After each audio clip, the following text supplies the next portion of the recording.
প্রাণনাশের আশঙ্কা। এফআইআর দায়েরের আবেদন ভাঙড়ের তৃণমূল নেতা কাইজার আহমেদের। ভাঙড় থানায় এফআইআর দায়েরের আবেদন করলেন কাইজার আহমেদ। ইমেল মারফত অভিযোগ দায়ের করেছেন তিনি এবং অভিযোগ করছেন শওকত মোল্লা তাকে খুনের জন্য সুপারি কিলার ভাড়া করেছেন। এমনই বিস্ফোরক অভিযোগ করছেন তিনি। প্রাণনাশের আশঙ্কা করার কারণে তিনি এফআইআরও দায়ের করেছেন। বিস্তারিত আপডেট নেব, সঙ্গে রয়েছেন প্রতিনিধি প্রসেনজিৎ সর্দার। প্রসেনজিৎ, শওকত মোল্লার বিরুদ্ধে বিস্ফোরক অভিযোগ তোলা হচ্ছে, কি আপডেট তোমার কাছে? এখনো পর্যন্ত কাইজার আহমেদ তিনি পরিষ্কার জানিয়েছেন যে শওকত মোল্লা সুপারি কিলার দিয়ে তাকে মেরে ফেলাটা চক্রান্ত করছে, এমনও কিন্তু তিনি অভিযোগ করেছেন এবং শুধু মুখে বলেননি, সেটা লিখিতভাবে একটা অভিযোগ দায়েরও হয়েছে এবং ইমেল মাধ্যমে সেই অভিযোগ করা হয়েছে ভাঙড় থানায়। এবং তিনি পরিষ্কার শওকত মোল্লাকেই কিন্তু অভিযুক্ত করেছে এবং সেই জায়গায় দাঁড়িয়ে কাইজার আহমেদ পরিষ্কার জানান যে বেশ কয়েকদিন ধরে তাকে প্রাণনাশের হুমকি দেওয়া দিচ্ছে কেউ এবং তিনি কিন্তু সেই বিষয় একটা ভাঙড় থানায় ইমেল মারফত অভিযোগ দায়ের করে।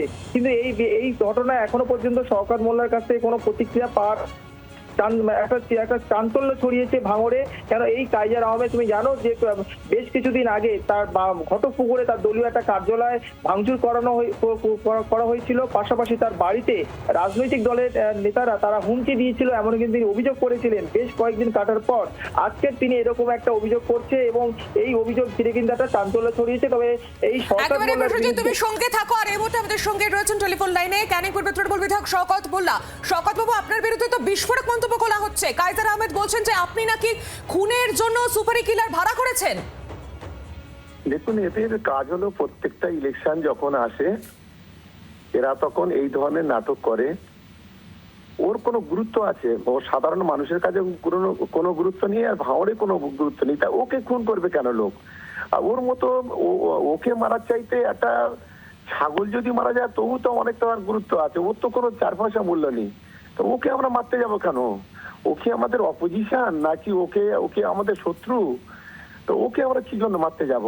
আসলে এটা নয়, যে কোনো ভাবে নিজেদেরকে একটু লাইমলাইটে রাখতে হবে, মিডিয়াতে রাখতে হবে, বাজারটাকে গরম করতে হবে এবং তৃণমূল কংগ্রেসকে কিভাবে ক্ষতি করা যায় সেই চেষ্টা করতে হবে।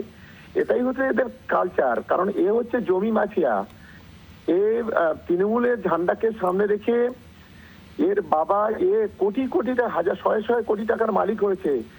মানে আপনি বাসন্তী হাইওয়ের পাশে যত জমি আছে A to Z এরা সবই এই তৃণমূলের ঝান্ডাটাকে সামনে রেখে সব কিনেছে। এখন বোধহয় খুব অসুবিধা হচ্ছে, ব্যবসা বাণিজ্য আর ভালো হচ্ছে না, তলা তুলতে পারছে না, যার কারণে এই নোংরা খেলাটা খেলতে চাইছে। আমরা এই ধরনের, আমি পুলিশ প্রশাসনকে অনুরোধ করবো অবিলম্বে বিষয়টাকে তদন্ত করা হোক।